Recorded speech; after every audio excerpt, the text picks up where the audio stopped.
Hi guys, welcome back to the YouTube channel. First of all I am really sorry, ये video काफ़ी time बाद आ रही है।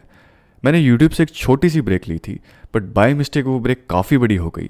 But now am finally back और अब से हम काफ़ी चीज़ों के बारे में डिस्कस करेंगे। काफ़ी सारी वीडियोज़ आने वाली हैं जिसमें हम इन्वेस्टिंग एनालिसिस से रिलेटेड इन्वेस्टिंग प्रोसेस को भी डिस्कस करेंगे। तो यहाँ पे हम आज के इस वीडियो में हम बात करने वाले हैं रेन इंडस्ट्रीज़ के बारे में। और यहाँ पे जो रेन इंडस्ट्रीज़ का बिजनेस मॉडल है वो काफ़ी ज़्यादा कॉम्प्लेक्स है। तो इसीलिए यहाँ पे जो वीडियो है वो 2 पार्ट्स में डिवाइड होने वाली है। फर्स्ट पार्ट ऑफ वीडियो में हम सिर्फ बात करेंगे कंपनी के बिजनेस मॉडल के बारे में, और सेकंड पार्ट में हम बात करेंगे फाइनेंशियल्स के बारे में, मैनेजमेंट के बारे में और ट्रैकिंग पॉइंट्स के बारे में। तो आई होप आपको ये वीडियो जो काफ़ी टाइम बाद आ रही है वो पसंद आए। और अगर आपको ये वीडियो पसंद आए तो वीडियो को लाइक करना और चैनल को सब्सक्राइब करना। तो इस वीडियो को शुरू करते हैं। तो यहाँ पे हम सबसे पहले रेन इंडस्ट्रीज़ के इंडस्ट्रियल ट्रेंड को एनालाइज करते हैं। तो यहाँ पे हम उसके लिए अगर हम कंपनी के रेवेन्यूज़ को देखें, पिछले 5-10 साल के रेवेन्यूज़ को देखें, तो यहाँ पे हम देख सकते हैं कंपनी के जो रेवेन्यूज़ हैं वो बिल्कुल भी कंसिस्टेंट नहीं है। 2010 में कंपनी के जो रेवेन्यूज़ थे वो थे 3700 करोड़, जो कि यहाँ पे 2011 में इंक्रीज़ होकर 5600 करोड़ हो चुके थे। यहाँ पे 2012 में फिर डिक्रीज़ हुए थे, उसके बाद 2013 में फिर इंक्रीज़ हुए थे क्योंकि यहाँ पे इन्होंने रुद्रगज नाम की कंपनी को एक्वायर किया था। उसके बाद अगर हम बात करें 2015-16 के बारे में, तो यहाँ पे रेवेन्यूज़ फिर डिक्लाइन हुए थे, 2017 में फिर इंक्रीज़ हुए थे और 2019-20 में फिर डिक्लाइन हुए थे। सेम चीज़ यहाँ पे हमने कंपनी के ऑपरेटिंग प्रॉफिट मार्जिन्स के साथ भी देखी है। यहाँ पे अगर हम 2010 में जो कंपनी का ऑपरेटिंग प्रॉफिट मार्जिन था दैट इज 19%, जो कि यहाँ पे 2011 में इंक्रीज़ हो गया था। उसके बाद अगर हम 2012 की बात करें तो फिर डिक्लाइन हुआ था, 2015-17 में फिर इंक्रीज़ हुआ था और 2018-20 में फिर इंक्रीज़ हुआ, डिक्लाइन हुआ था। तो इससे हमें समझ आ रहा है यहाँ पे जो कंपनी की बिजनेस है सिक्लिकल बिहेवियर दिखा है, मतलब कि कंपनी सिक्लिकल इंडस्ट्री में डील करती है। बट यहाँ पे सिक्लिकल किस तरह से है, तो इसे समझने के लिए यहाँ पे हम कंपनी के बिजनेस को 3 पार्ट्स में डिवाइड करते हैं। First is the carbon segment, second is the advance carbon segment और third is the cement segment. तो अगर हम कार्बन सेगमेंट की बात करें, कार्बन सेगमेंट भी आगे 3 पार्ट्स में डिवाइडेड है। First is the CPC, second is CTP and third is other carbon product. अगर हम सीपीसी की बात करें तो सीपीसी एक क्रिटिकल इंग्रेडिएंट होता है जो कि एल्यूमिनियम प्रोडक्शन के लिए यूज़ किया जाता है। और यहाँ पे से सीपीसी बनाने के लिए भी हमें क्रिटिकल इंग्रेडिएंट चाहिए होता है जिसका नाम है जीपीसी, मतलब कि ग्रीन पेट्रोलियम कॉक। और यहाँ पे जीपीसी भी ऑयल रिफाइनिंग का बाय प्रोडक्ट होता है, मतलब कि जब यहाँ पे ऑयल की रिफाइनिंग की जाती है उस टाइम पे जो बाय प्रोडक्ट निकलता है वो है जीपीसी। अब यहाँ से हमें समझ आ रहा है कि सीपीसी के जो बिजनेस परफॉर्मेंस है वो डायरेक्टली और इनडायरेक्टली काफ़ी इंडस्ट्रीज़ पे डिपेंडेंट है। तो अगर हम फॉरवर्ड की बात करें तो सीपीसी की इंडस्ट्री फॉरवर्डली एल्यूमिनियम इंडस्ट्री पे डिपेंडेंट है और रॉ मटेरियल साइड से ये ऑयल रिफाइनिंग इंडस्ट्री पे डिपेंडेंट है। मतलब कि अगर इन इंडस्ट्रीज़ में जो भी परफॉर्मेंस दिखती है उसका इम्पैक्ट हमें सीपीसी की बिजनेस परफॉर्मेंस पे भी देखने को मिल सकता है। इसके अलावा अगर हम बात करें सीटीपी के बारे में, तो सीटीपी बनाने के लिए हमें कोल तार चाहिए होता है जो कि स्टील इंडस्ट्री का बाय प्रोडक्ट है। और यहाँ पे जो एक कोल तार है डिस्टिलेशन प्रोसेस के थ्रू ले जाया जाता है and after this distillation process हमारे पास कोल तार का 50% सीटीपी निकलता है, मतलब कि कोल तार पिच, और 50% निकलता है अदर कार्बन प्रोडक्ट्स। अब यहाँ पे जो 50% सीटीपी निकला है ये आगे एल्यूमिनियम और ग्रेफाइट जैसी इंडस्ट्रीज़ में यूज़ किया जाता है। अब यहाँ पे हमें समझ आ रहा है कि जो सीटीपी की बिजनेस परफॉर्मेंस है वो एंड साइड से एल्यूमिनियम और ग्रेफाइट इंडस्ट्री पे डिपेंडेंट है, और अगर हम बात करें रॉ मटेरियल साइड से तो ये यहाँ पे स्टील इंडस्ट्री पे डिपेंडेंट है। इसके अलावा अगर हम बात करें एडवांस मटेरियल सेगमेंट के बारे में, तो इस सेगमेंट में मेनली जो कंपनी प्रोडक्ट्स बनाती है that is naphthalene derivatives, petrochemical intermediates and resins. और यहाँ पे अगर हम इसकी वैल्यू चेन को देखें तो यहाँ पे हम देख सकते हैं इन सभी प्रोडक्ट्स को बनाने के लिए हमें नैप्थलीन ऑयल चाहिए होता है, अगेन जो कि स्टील इंडस्ट्री से लिंक्ड है। अब यहाँ पे नैप्थलीन ऑयल को यूज़ करके ये सभी प्रोडक्ट्स बनाए जाते हैं और उसके बाद ये सभी प्रोडक्ट्स आगे कंस्ट्रक्शन, टायर्स और फाइबर्स जैसी इंडस्ट्रीज़ में यूज़ किए जाते हैं। तो अगेन यहाँ पे एंड प्रोडक्ट साइड से ये सेगमेंट हमारे पास कंस्ट्रक्शन और फाइबर्स इंडस्ट्रीज़ पे डिपेंडेंट है, और अगर हम बात करें रॉ मटेरियल साइड से तो ये यहाँ पे स्टील इंडस्ट्री पे डिपेंडेंट है। उसके बाद अगर हम बात करें फोर्थ और लास्ट सेगमेंट के बारे में दैट इज सीमेंट सेगमेंट, तो यहाँ पे अगर हम सीमेंट सेगमेंट की वैल्यू चेन को देखें तो यहाँ पे हम देख सकते हैं कि कंपनी की इस सेगमेंट ये कंस्ट्रक्शन, इंफ्रा, हाउसिंग इंडस्ट्रीज़ पे डिपेंडेंट है। तो यहाँ से हम कंक्लूड क्या कर रहे हैं, तो यहाँ से हम कंक्लूड कर रहे हैं कि ये सभी जो इंडस्ट्रीज़ हैं इसके ऊपर रेन इंडस्ट्रीज़ का बिजनेस डिपेंडेंट है, वो सभी इंडस्ट्रीज सिक्लिकल इन नेचर है। दैट इज़ अ रीज़न कि ये चीज़ रेन इंडस्ट्रीज़ के बिजनेस को भी सिक्लिकल बनाती है। फॉर एग्जाम्पल अगर हम रेन एल्यूमिनियम इंडस्ट्रीज़ की बात करें तो एल्यूमिनियम इंडस्ट्रीज़ रेन इंडस्ट्रीज़ का सबसे बड़ा कंज्यूमर है। और यहाँ पे अगर हम एल्यूमिनियम के पिछले 10 साल के प्राइसेस को देखें तो यहाँ पे हम देख सकते हैं कि aluminium is a kind of cyclical product. और अगर हम इसे रेन इंडस्ट्रीज़ के ऑपरेटिंग प्रॉफिट मार्जिन से कंपेयर करें तो यहाँ पे हम देख सकते हैं कि एल्यूमिनियम के प्राइसेस ने और कंपनी के पिछले 10 साल के ऑपरेटिंग प्रॉफिट मार्जिन्स ने similar kind of pattern follow किया है। 2010-11 में एल्यूमिनियम के प्राइसेस इंक्रीज हुए थे और उस टाइम पे कंपनी का ऑपरेटिंग प्रॉफिट मार्जिन्स भी इंक्रीज हुए थे। 2012-15 में एल्यूमिनियम के प्राइसेस डिक्रीज हुए थे, उस टाइम पे कंपनी के ऑपरेटिंग प्रॉफिट मार्जिन्स भी डिक्रीज हुए थे। अगर हम 2016 और 18 की बात करें तो यहाँ पे एल्यूमिनियम के प्राइस दोबारा इंक्रीज हुए थे, तो उस टाइम पे कंपनी के ऑपरेटिंग मार्जिन्स दोबारा इंक्रीज हुए थे। उसके बाद अगर हम 19-20 की बात करें तो यहाँ पे एल्यूमिनियम के प्राइसेस डिक्रीज हुए थे और उसके बाद यहाँ पे कंपनी का ऑपरेटिंग मार्जिन्स फिर डिक्रीज हुए थे। So this is how company का बिजनेस सिक्लिकल बिहेवियर शो करता है। चलिए अब हम यहाँ पे सिक्लिकल साइकिल पे एक डिस्कशन कर लेते हैं। यहाँ पे अगर हम एक टिपिकल सिक्लिकल साइकिल को डिस्कस करें तो वो कुछ इस तरह से दिखती है। First phase of cyclical cycle में सब कुछ अच्छा चल रहा होता है, इंडस्ट्री प्रॉफिटेबिलिटी दिखा रही होती है और यहाँ पे कंपटीशन इंक्रीज होता रहता है। उसी के साथ साथ जो एग्जिस्टिंग प्लेयर्स होते हैं वो अपनी कैपेसिटी को लगातार एक्सपेंड करते रहते हैं। सेकेंड फेज तक आते आते जो कंपनीज अपनी कैपेसिटी को लगातार एक्सपेंड करती रहती हैं उसकी वजह से यहाँ पे ओवर कैपेसिटी हो जाती है, जिसकी वजह से यहाँ पे जो डिमांड है वो एकदम से जो सप्लाई है वो एकदम से हाई चली जाती है, बट डिमांड अभी भी उतनी ही रहती है। ये चीज़ यहाँ पे साइकिल के पीक तक जानी शुरू हो जाती है। अगर हम थर्ड फेज़ की बात करें, थर्ड फेज़ तक आते आते यहाँ पे जो डिमांड होती है वो उतनी ही रहती है, बट यहाँ पे जो सप्लाई है वो एक्सट्रीमली हाई हो जाती है, जिसकी वजह से डिमांड सप्लाई को मीट नहीं कर पाती और ये चीज़ इंडस्ट्री में प्राइसिंग वॉर शुरू कर देती है, जिसकी वजह से काफ़ी सारी प्लेयर्स अपने प्लांट्स को बंद करना पड़ जाता है। हालांकि काफ़ी कंपनीज तो बैंकरप्ट भी हो जाती हैं। उसके बाद तक फोर्थ स्टेज तक आते आते यहाँ पे जो ये फेस होता है यहाँ पे कंपटीशन तो काफ़ी कम हो जाता है और इसी वजह से साइकिल दोबारा गुड ट्रेंड में शुरू होने लग जाती है और ये साइकिल इसी तरह से रिपीट होती रहती है।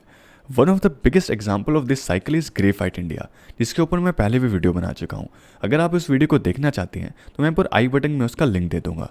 तो अगर यहाँ पे आप इस साइकिल को और डिटेल में समझना चाहते हैं तो there is a book called capital returns, आप इस बुक को जाके पढ़ सकते हैं। तो अगर हम इस साइकिल को रेन इंडस्ट्रीज़ के केस के साथ रिलेट करके देखें तो हमें पता लगता है कि during the down turn off the cycle rain industries ने भी काफ़ी बार अपनी मैन्युफैक्चरिंग फैसिलिटीज़ को बंद किया है। फॉर एग्जाम्पल 2015 में इन्होंने अपनी चाइना की मैन्युफैक्चरिंग फैसिलिटी को बंद किया था। उसके बाद 2018 में भी इन्होंने अपनी जर्मन की प्रोडक्शन लाइन को बंद किया था और रिसेंटली 2019 में इन्होंने अपनी एनुअल रिपोर्ट में बताया था कि यहाँ पे इन्होंने नीदरलैंड की फैसिलिटी को भी बंद किया है due to the falling demand. तो यहाँ से हमें पता लगता है कि रेन इंडस्ट्रीज़ किस तरह का इंडस्ट्रियल ट्रेंड को फॉलो करती है और इस चीज़ को अंडरस्टैंड करना, इस चीज़ को समझना इज़ वेरी वेरी इंपॉर्टेंट, क्योंकि गलती से भी आप इस तरह की सिक्लिकल इंडस्ट्रीज़ में, इस तरह के सिक्लिकल बिजनेसेस में गलत टाइम पे एंटर हो जाते हैं तो ये चीज़ आपके लिए काफ़ी बुरी साबित हो सकती है और ये आपकी वेल्थ को बुरी तरह से डिस्ट्रॉय कर सकती है। फॉर एग्जाम्पल अगर हम रेन इंडस्ट्रीज़ के पिछले 5 साल के स्टॉक प्राइस को देखें तो यहाँ पे हम देख सकते हैं कि फरवरी 2017 में जब अपसाइकिल शुरू हुई थी उस टाइम पे इनका स्टॉक प्राइस कुछ 50 रुपीज़ पे ट्रेड कर रहा था और दिसंबर 2017 तक वो अपनी पीक 447 रुपीज़ तक आ गया था। बट जैसे ही यहाँ पे डाउन साइकिल शुरू हुई इनका स्टॉक प्राइस डिक्लाइन होना शुरू हुआ और मार्च 2020 में डिक्लाइन होकर 55 रुपीज़ तक आ गया था। और रिसेंटली जैसे ही आपको पता है कि यहाँ सिक्लिकल इंडस्ट्रीज़ में अपसाइकिल शुरू हुई है, इसी वजह से यहाँ पे इनके स्टॉक प्राइस में भी इंक्रीज़ हुआ था। तो पीटर लिंच अपनी बुक में बताते हैं the fact that cyclical game is the game of anticipation makes it twice as hard as difficult to make money in this bucket. The principal danger is that you enter too early and then get discouraged and then sell. It is perilous to invest in a cyclical industry without having a good knowledge of the industry. And it is very very true, क्योंकि आप किसी भी cyclical industry में without knowledge के घुस जाते हैं तो ये चीज़ आपके लिए काफ़ी डेंजरस साबित हो सकती है, क्योंकि यहाँ पे सिक्लिकल इंडस्ट्रीज़ में एंट्री और एग्जिट काफ़ी मैटर करती है। And most of the people यही मिस्टेक करते हैं, जब यहाँ पे सब कुछ अच्छा चल रहा होता है वो इंडस्ट्री के साइकिल के पीक पे एंटर करते हैं, तो without a knowledge of the industry इस तरह की इंडस्ट्रीज़ में एंटर होना काफ़ी डेंजरस साबित हो सकता है। चलिए अब हम इस कंपनी की बिजनेस सेगमेंट्स को डिटेल में डिस्कस करते हैं। तो सबसे पहले हम बात कर लेते हैं कार्बन सेगमेंट के बारे में। तो कंपनी ने सेगमेंट को 1998 में विशाखापट्टनम में शुरू किया था। With the install capacity of 3 lakh. उसके बाद यहाँ पे बाय 2005 इन्होंने अनदर 3 लाख कैपेसिटी को ऐड किया था। उसके बाद बाय 2007 इन्होंने CII कार्बन, जो कि उस टाइम पे वर्ल्ड की सेकेंड लार्जेस्ट कैल्सिनर थी, उसे एक्वायर किया था, जिसकी वजह से यहाँ पे जो इनकी कैपेसिटी थी वो 1.9 MTPA की हो गई थी। और करंटली कंपनी के पास 2.1 MTPA की कैपेसिटी है सेगमेंट के अंदर। तो जैसे कि हम पहले डिस्कस कर चुके हैं, ये सेगमेंट्स आगे 3 पार्ट्स में डिवाइडेड है। First is CPC, second is CTP and third is other carbon products. तो सबसे पहले हम CPC की वैल्यू चेन को दोबारा रिकॉल करते हैं। तो यहाँ पे सबसे पहले ऑयल की रिफाइनिंग की जाती है, जिसका बाय प्रोडक्ट GPC निकलता है। अब इस GPC को कैल्सिनाइजेशन प्रोसेस के थ्रू ले जाया जाता है, जहाँ पे इसकी 1200 to 1350 डिग्री तक हीट की जाती है। एंड आफ्टर दिस कैल्सिनाइजेशन प्रोसेस हमारे पास CPC निकलता है। और ये जो मैन्युफैक्चरर्स होते हैं जो कि इस कैल्सिनाइजेशन प्रोसेस को एग्जीक्यूट करते हैं, उसे हम कैल्सिनर्स कहते हैं।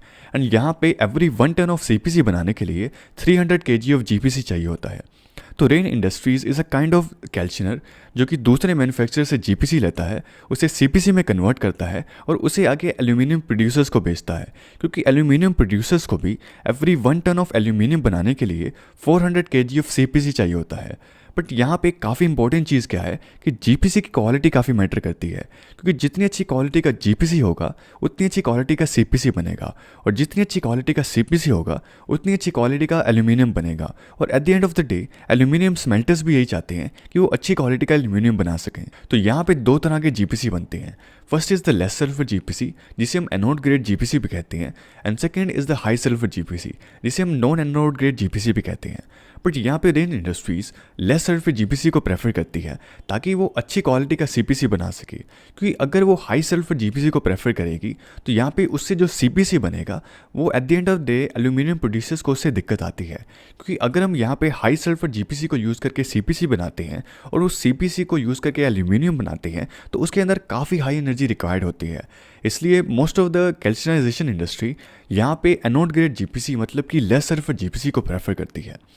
बट यहाँ पे अगर हम एनोड ग्रेड GPC की over the years demand and supply को देखें तो यहाँ पे हम देख सकते हैं कि over the years anode grade GPC की जो डिमांड है वो कंटिन्यूसली इंक्रीज होती आ रही है। बट अगर हम बात करें प्रोडक्शन के बारे में या फिर सप्लाई के बारे में, वो इतनी कुछ खास ग्रो नहीं हो रही है। और मैनेजमेंट की भी ऊपर इसके ऊपर कमेंट्री है कि वो इसी तरह से ग्रो होने वाली है, मतलब कि स्लो पेस पे ग्रो होने वाली है। और नाउ लेट्स अंडरस्टैंड कि ऐसा क्यों हो रहा है। तो as we know that GPC oil refining का बाय प्रोडक्ट होता है, और यहाँ पे ऑयल की रिफाइनिंग भी 2 तरह से की जा सकती है। फर्स्ट इज बाय यूजिंग सोर crude and second by using sweet crude. But over the 15-20 years, over the past 15-20 years हम देख रहे हैं कि यहाँ पे ऑयल रिफाइनिंग इंडस्ट्री के जो डायनेमिक्स हैं वो चेंज होते आ रहे हैं। पहले यहाँ पे जो इंडस्ट्री थी वो स्वीट क्रूड पे फोकस किया करती थी as compare to sour crude.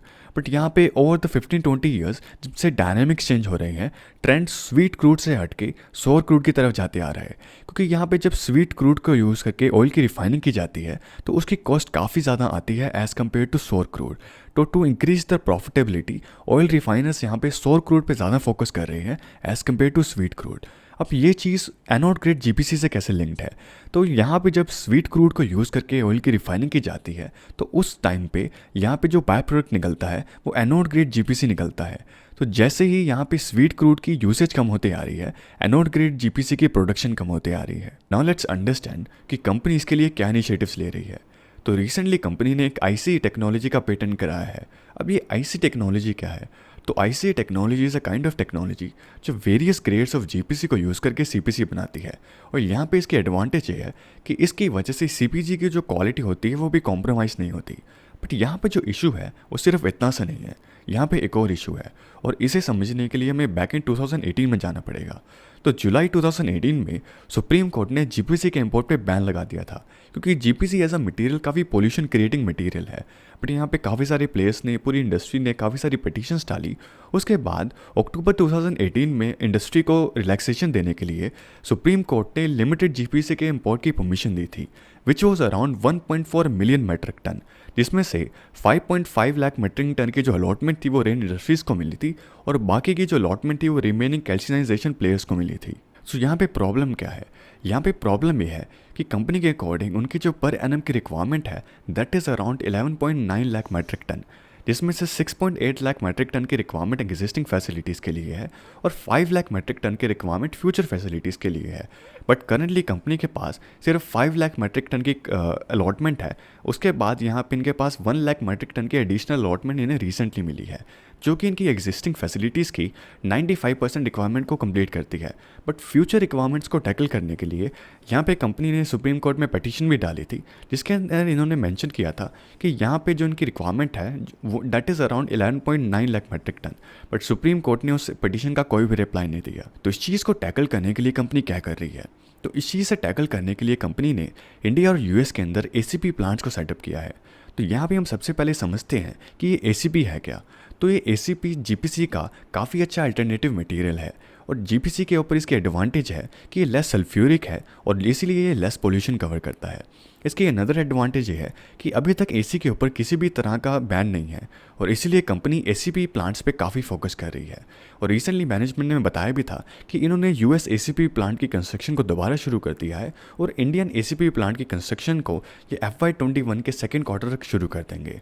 More over, coming to the end of this segment, अब हम बात कर लेते हैं रीसेंट क्वार्टर रिजल्ट्स के बारे में। तो रीसेंट क्वार्टर रिजल्ट्स में जो सीपीसी सेगमेंट की सेल्स वॉल्यूम थी वो 11.7% डाउन थी, और अगर हम बात करें नेट रेवेन्यूज़ के बारे में तो वो 11.6% डाउन थे। चलिए अब हम बात कर लेते हैं सीटीपी बिजनेस के बारे में।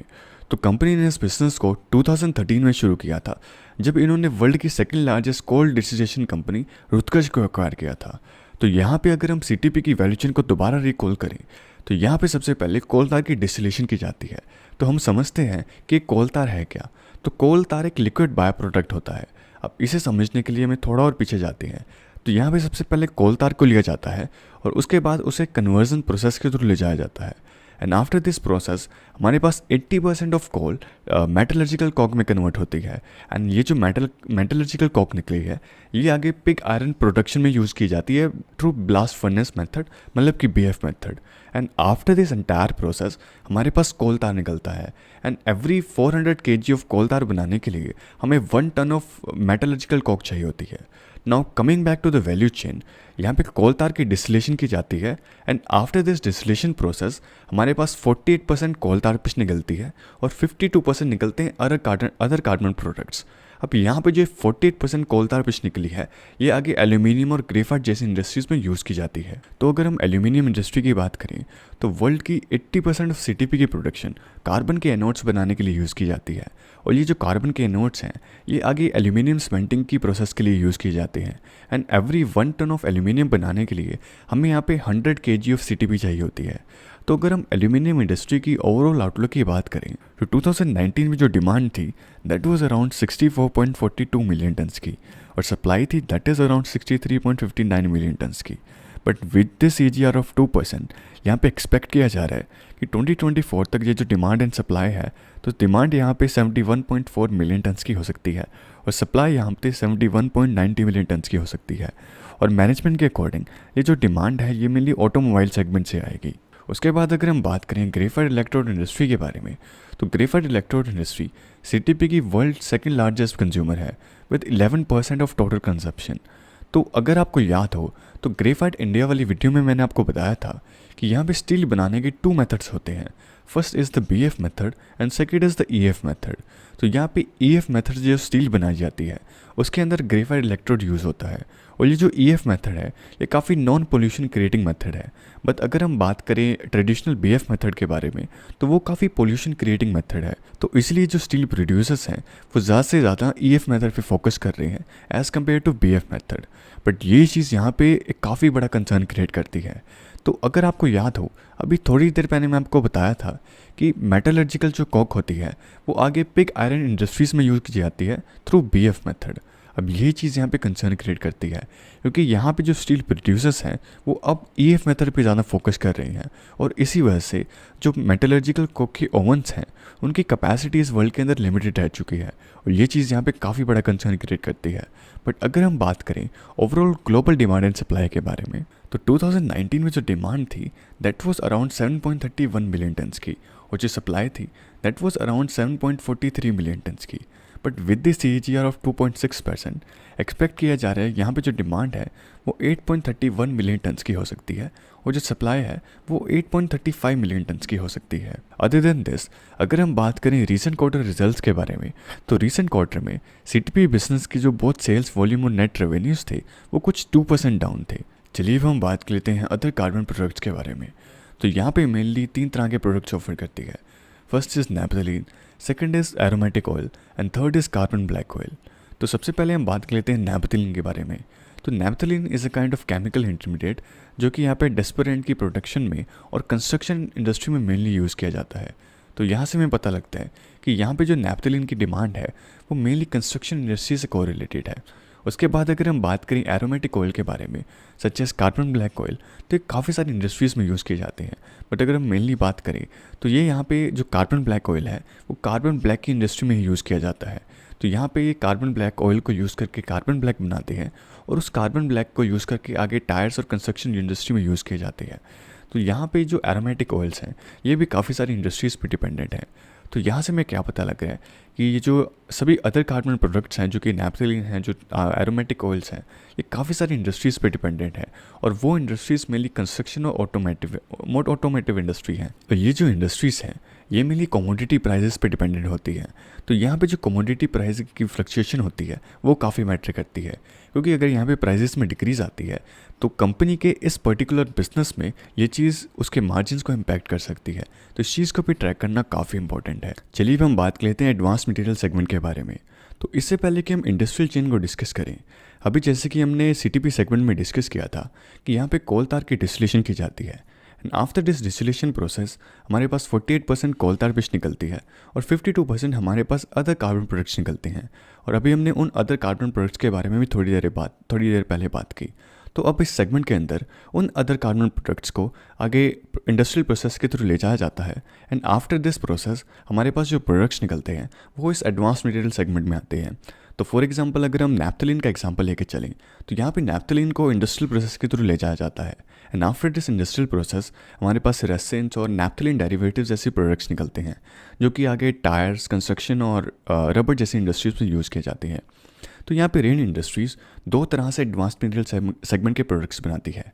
First is by using down streaming and refilling process जो कि नैप्थलीन के केस में हुई, and second is by using petroleum derivative such as C9 and C10 जिन्हें as a raw material use किया जाता है। और यहाँ पे इन डेरिवेटिव्स की क्वालिटी काफ़ी मैटर करती है। तो यहाँ पे अगर हम इस सेगमेंट के अंदर प्रोडक्ट पोर्टफोलियो को डिस्कस करें तो मेनली यहाँ पे कंपनी 4 प्रोडक्ट्स को ऑफर करती है। First is resin, second is engineer products, third is naphthalene derivatives और फोर्थ इज़ पेट्रोकेमिकल इंटरमीडिएट्स। तो अगर हम रेसिन्स की बात करें तो रेसिन्स को यहाँ पे डाउन स्ट्रीमिंग और रिफाइनिंग प्रोसेस के थ्रू बनाया जाता है, जिसमें से यहाँ पे जो कोल तार बेस्ड रेसिन्स होते हैं वो यहाँ पे रबर्स और कोटिंग इंडस्ट्री में यूज़ किए जाते हैं। उसके बाद अगर हम बात करें पेट्रोकेमिकल बेस्ड रेसिन्स के बारे में, वो प्रिंटिंग इंक्स में यूज़ किए जाते हैं। इसके अलावा रिसेंटली कंपनी ने यहाँ पे कलरलेस रेसिन्स को भी इंट्रोड्यूस किया था, जो कि यहाँ पे कलर सेंसिटिव चीज़ों में यूज़ किए जाते हैं, जैसे कि टेप और बुक बाइंडिंग में यूज़ किए जाते हैं। उसके बाद 2019 में कंपनी ने यहाँ पे एक और रेसिन को इंट्रोड्यूस किया था, that was water white resin. और ये जो न्यू वाटर वाइट रेसिन है ये काफ़ी सिग्निफिकेंट है एज़ कम्पेयर टू अदर रेसिन्स। और इसकी कैपेसिटी को एक्सपेंड करने के लिए कंपनी ने यहाँ पे जर्मनी में एक HHCR प्लांट को भी सेटअप किया था। और अभी अगर हम फुल कैपेसिटी की बात करें तो कंपनी अपनी फुल कैपेसिटी सिर्फ जर्मनी के अंदर ही रन कर रही है। उससे पहले इनकी यहाँ पे नीदरलैंड में कैपेसिटी थी, but due to the losses and all तो उन्होंने उस कैपेसिटी को पूरी प्रोडक्शन लाइन को जर्मनी ही शिफ्ट कर दिया। इसके अलावा अगर हम बात करें इंजीनियर प्रोडक्ट्स के बारे में तो कंपनी यहाँ पे मेनली 2 प्रोडक्ट्स को ऑफर करती है। फर्स्ट इज़ पेट्रोड्स एंड सेकंड इज़ कार्बोरोस। तो अगर हम कार्बोरोस की बात करें तो कार्बोरोस यहाँ पे एज अ सब्स्टिट्यूट की तरह यूज़ किए जाते हैं। तो फॉर एग्जांपल अगर आप साइंस के स्टूडेंट हैं, आपने यहाँ पे पीएच के बारे में पढ़ा होगा। तो कोल तार पिच में जो पीएच की कंसंट्रेशन होती है वो काफ़ी होती है, और अगर इसे हम केयरफुली ना यूज़ करें तो ये चीज़ काफ़ी बुरी साबित हो सकती है। तो यहाँ पे कार्बोरोस को एज अ सब्स्टिट्यूट बिंडर की तरह यूज़ किया जाता है कार्बन और ग्रेफाइट प्रोडक्ट्स के अंदर, ताकि ये जो पीएच की कंसंट्रेशन है उसे कंट्रोल में किया जा सके। दूसरी ओर अगर हम बात करें पेट्रोल्स के बारे में तो पेट्रोल्स को यहाँ पे कोटिंग के लिए यूज़ किया जाता है एनर्जी स्टोरेज प्रोडक्ट्स पे। फॉर एग्जांपल अगर हम लिथियम आयन बैटरीज़ की बात करें तो ये लिथियम आयन बैटरीज़ के ऊपर कार्बन लेयर बनाने के लिए यूज़ किया जाता है, ताकि जो लिथियम आयन बैटरीज़ के अंदर जो ग्रेफाइट है या जो सिलिकन है वो बाहर ना आ सके। And as we know that lithium ion batteries electric vehicles में यूज़ की जाती हैं और इलेक्ट्रिक व्हीकल्स की रिसेंट टाइम में जो डिमांड है वो काफ़ी देखने को मिली है। इसी वजह से जो रिसेंट क्वार्टर्स में पेट्रोल्स की डिमांड है वो भी काफ़ी हाई थी एज़ कम्पेयर टू कार प्रोर्स।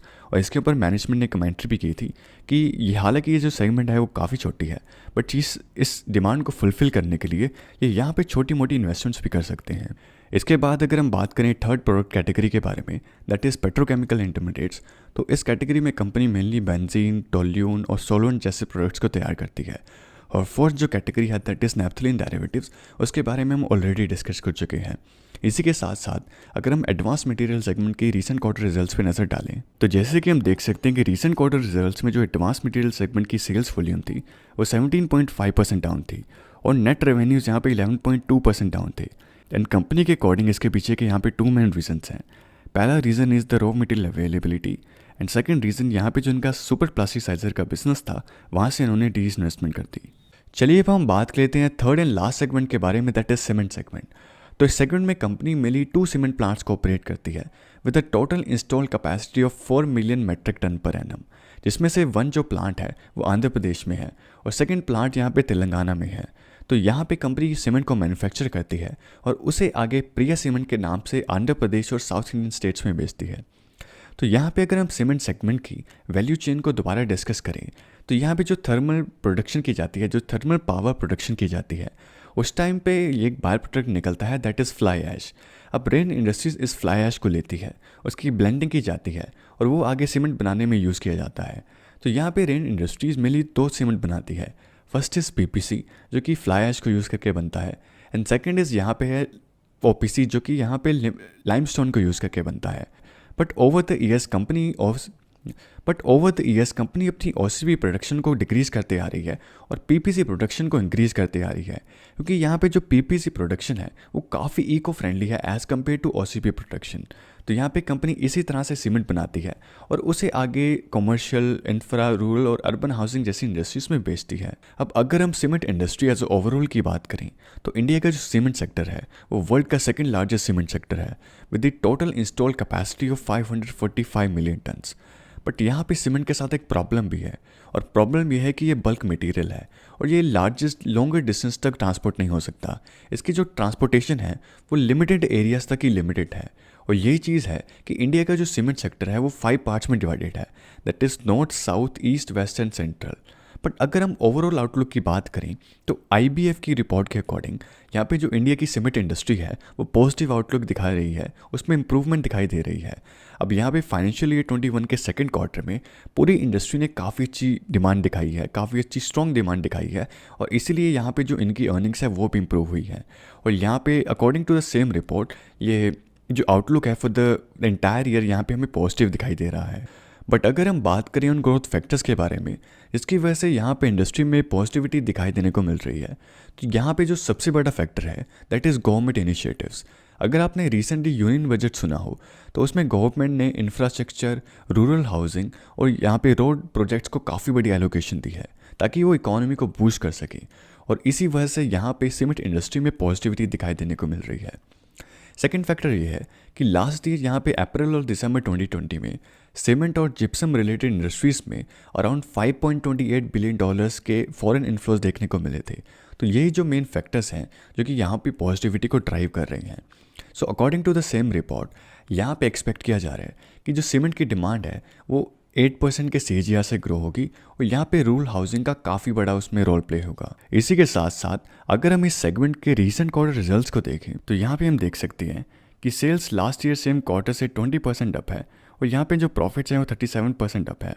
तो ये चीज़ हमें बताती है कि इंडस्ट्री ने पॉजिटिविटी फेस की है। बस यही थी आज की डीप डाइव एनालिसिस कंपनी के ऊपर। आई होप आपको जो एनालिसिस है वो पसंद आई होगी। हालांकि ये सिर्फ पार्ट 1 था जिसके अंदर अभी हमने बिजनेस मॉडल के बारे में डिस्कस किया है। इसका जो पार्ट 2 है उसके अंदर हम कंपनी के फाइनेंशियल्स और मैनेजमेंट के बारे में भी डिस्कस करेंगे और वो पार्ट में मैं जल्द से जल्द लाने की कोशिश करूँगा। इसी के साथ साथ मैं यहाँ पे एक छोटी सी अनाउंसमेंट करना चाहता हूँ कि यहाँ पे इस अनाउंसमेंट को हालांकि मैं 3 महीने पहले करने वाला था, बट यहाँ पे मैंने सोचा कि मैं इस वीडियो को आने देता हूँ, उसके बाद मैं इस अनाउंसमेंट के बारे में बताऊँगा। जैसे कि आपने टाइटल में पढ़ा है ये डीप डाइव एनालिसिस है, तो इसी तरह से मैं इस सीरीज़ को कंटिन्यू करने वाला हूँ। इसके अंदर हम किसी भी एक कंपनी को लेंगे और उसके अंदर काफ़ी डीप जाने की कोशिश करेंगे। तो इस सीरीज़ की शुरुआत मैंने इस वीडियो के साथ कर ही दी है, बट आप मुझे नीचे कमेंट करके बता सकते हैं कि आप नेक्स्ट डीप डाइव एनालिसिस कौन सी कंपनी के ऊपर चाहते हैं, और जिस कंपनी के बारे में ज़्यादा से ज़्यादा कमेंट्स होंगे मैं उस कंपनी के बारे में वीडियो बनाने की कोशिश करूँगा। हालांकि मैं दूसरी वीडियोस को भी कंटिन्यू करूँगा जो नॉर्मल एनालिसिस वीडियोस होती हैं या फिर कंसेप्चुअल वीडियोस होती हैं, मैं काफ़ी सारी चीज़ों को लाने की कोशिश करूँगा। बट फ्रॉम योर साइड मुझे चाहिए कि आप ज़्यादा से ज़्यादा रिस्पॉन्ड दें, क्योंकि जब आप ज़्यादा से ज़्यादा रिस्पॉन्स दिखाते हैं मुझे भी मोटिवेशन मिलती है कि मैं ज़्यादा से ज़्यादा नॉलेज को शेयर कर सकूं और ज़्यादा से ज़्यादा वीडियो को बना सकूं। Because at the end of the day आप भी इस कम्युनिटी के, इस यूट्यूब चैनल के एक शेयर होल्डर हो, और आपकी भी रिस्पॉन्सिबिलिटी बनती है कि आप मुझे एक रिस्पॉन्स दे सकते हैं, क्योंकि जब आप रिस्पॉन्स देंगे मुझे भी मोटिवेशन मिलेगी कि मैं डिविडेंड के फॉर्म में आपको वीडियोस दे सकूं। तो आज के लिए सिर्फ इतना ही, मिलता हूं आपसे न्यू वीडियो में, तब तक के लिए bye, thank you so much.